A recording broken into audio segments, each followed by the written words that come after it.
Hello everyone, my name is吉川. I come from Osaka and live in Oslo, Norway as a legal expat. You might think, why did he move to Norway when they don't even have a better sushi than Japan? It's true, they don't. But even so, I live in Norway and work for a Norwegian startup tech company called Vivaldi Technologies because I wanted to. When I tell my friends in Japan that I live in Norway, they often say, "So you are working at Nokia, right? Is your Swedish partner blonde? Do you speak Danish to her? Oh, please send me some salmon." Some of them still have a very blurry picture about the whole Nordic region. But recently, I started getting decent reactions. The Nordic countries, they always rank high in the world's happiest country reports. And Japan always ranks like negligibly low. Well, the thing about Japan is a real pity. I truly believe that the food scene in Japan is jaw-dropping and mouth-watering. The sun's rays during the winter time feel much better than in Northern Europe, locked up in darkness for months. There are several reasons why they rank so differently. Then let's take a look at the work environments where people spend a lot of the time. Have you been told, "I'll make you happy" by your coworkers or bosses? If you say that in Japan in 2018, it'll sound like a marriage proposal from a male to female. But keep calm and doubt everything. It's not that the men in Japan have an exclusive patent to make someone happy. Everyone is allowed to make someone happy. You are allowed to make me happy too. I'm happy with that. And people who work together can make each other happy too. If someone at work says, "I'll be on vacation next month," to you, you can say, "Oh, great, have a lot of fun." If they say, "My kids are sick today," to you, you can say, "Oh, no, please stay close and take care of them." If they say, "I feel too tired," you can say, "Oh, rest well and get better soon." At least in the workplace in Northern Europe, it's common to see such a compassionate exchange of words. People in Japan, though, might have been told different things. "I'll be on vacation next month. Be sure to take a laptop with you so you can work remotely." "My kids are sick today." "But you can't use your kids as an excuse for you to take a full day off." "I feel too tired." "Well, why don't you let Red Bull give you wings?" Well, I hope you don't hear such barbs at work. In fact, I hesitate to say in front of Japanese people that I work from 9 a.m. to 4 p.m. each workday. 9 to 4 is, as he said, very common in Norway. I know to some people it sounds like I'm too lazy, which they think I shouldn't be until I retire. If you have a full-time job in Japan and get to work from 9 to 5:30, your friends will say, "Oh, you are lucky." If you have a full-time job in Japan and get to work from 9 to 4, your friends will say, "Oh, poor you, it's 4 a.m. on the next day, right?" If you tell them that it's seriously 4 p.m., they will say, "And how can your company manage to get any work done?" My personal experience shows that quitting working long hours helps you make less mistakes, which will naturally also allow you to avoid spending time on fixing mistakes. And your company will usually make do somehow, even when you disappear for a bit longer than usual. In exchange, your company earns a priceless gain. You, a rejuvenated worker who is ready to perform again. Another recipe to keep the employees physically and mentally healthy is to help them reconcile their work and family commitments. These are pictures from my workplace. My coworkers with small kids can work in the playroom whenever they like. Another coworker of mine takes turns with his partner to take care of an important family member, and so he regularly brings him to work. I wish he was a member of my family. Those compassionate exchange of words, decent work hours, and who you can take to work with you are still not the most significant differences I notice between Japanese and Norwegian work environments. It's how commonly you can see people work casually. And I'll give you an example with supermarket cashiers. In Japan, a cashier would always stand and bow to each new customer when they come to the register, pronounce the name and number of each item, and carefully and neatly put the items in a box and count out each bill and coin for the change. In Norway, first of all, a cashier would be sitting and say, "Hi," when a new customer comes to the register. The customer puts the items on their conveyor belt. Yes, they usually have a conveyor belt at the register. Then the items get flown to the sitting cashier. They scan each item and put them on the belt again, so they'll get flown farther down. Normally, people pay by card, so there'll be no change. The customer picks the items at the end of the belt by themselves. If you need a bag, you tell the cashier. Then they throw a bag to the belt, so you can pick it up too. The whole process is usually done by the time the cashier has said the next 4 words. Hi, påse, kvittering, ha det. The meanings are, hi, bag, receipt, bye. You think there is too much cultural difference between Japan and Norway? But most Japanese do like cultural services, am I wrong? If I remember correctly, there was even cat train station master or Shiba dog tobacco shopkeeper and the likes in Japan. They're not necessarily polite, but people like them. If you believe that your customers are gods following the Japanese business proverb, then why not entertain the gods?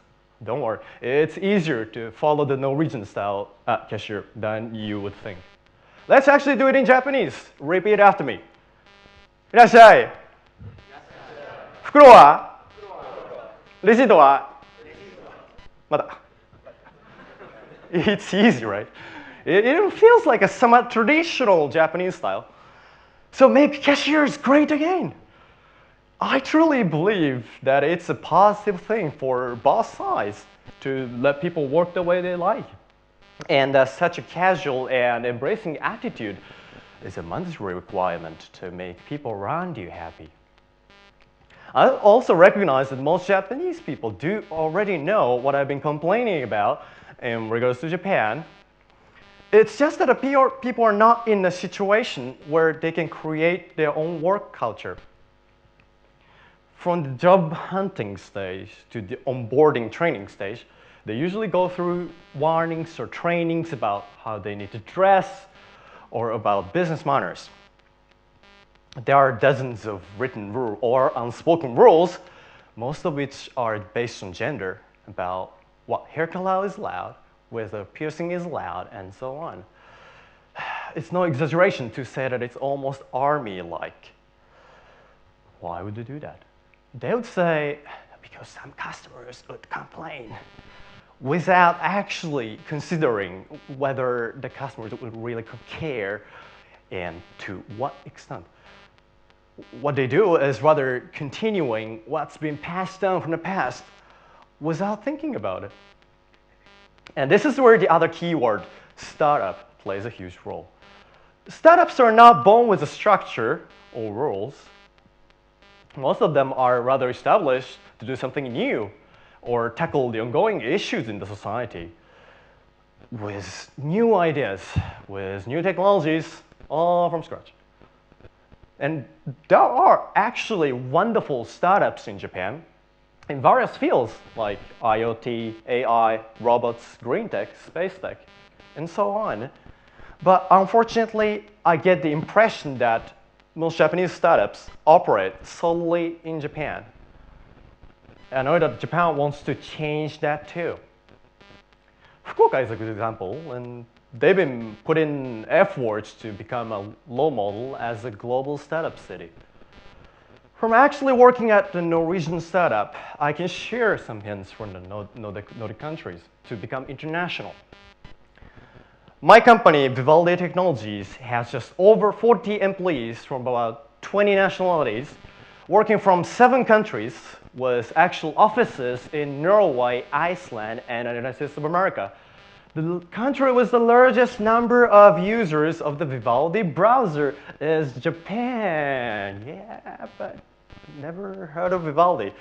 Okay, well now you have 27 million people. That's the population of Nordic countries. Norway, Sweden, Denmark, Finland, and Iceland. Same as Kansai and Shikoku combined. It's good as nothing. You might think. Besides, people in Kansai and Shikoku have the advantage of doing business really in a market of 120 million people, Japan. Actually, this advantage is not as big as it sounds. Basically, Nordic people are allowed to do business freely in the whole of Europe thanks to the European Economic Area, EEA, with a population of 500 million. What this provides is the free movement of persons, goods, services, and capital within the European single market, including the freedom to choose residence in any country within the area. And most Nordic people can use English at business level. Yeah, I know it sounds like a Spartan lifestyle to Japanese people, but they don't just start learning English earlier than Japanese school kids, but also grow up playing video games in English and watching American or British TV shows with subtitles on a daily basis. So at least they won't have a big language barrier to do business with other English speakers. Therefore, their market is actually big. EA can bring the most skilled workers from outside of Northern Europe too. So startups don't have to worry about whether they could afford to issue work visas for their foreign workers from Europe. Commonly, mild pregnancy or childcare don't mean that the talented men or women have to quit work. Wouldn't it be a great reassurance if we could genuinely bring whoever we need to startups without worrying about the visa, language, or life stage issues? Norway is known to have a higher income levels, even in the wealthy Northern Europe, and they're 130 Norwegian kroners, which is about 16 to 17 US dollars, or 1,700 to 1,800 Japanese yen, is a lowest level wage per hour.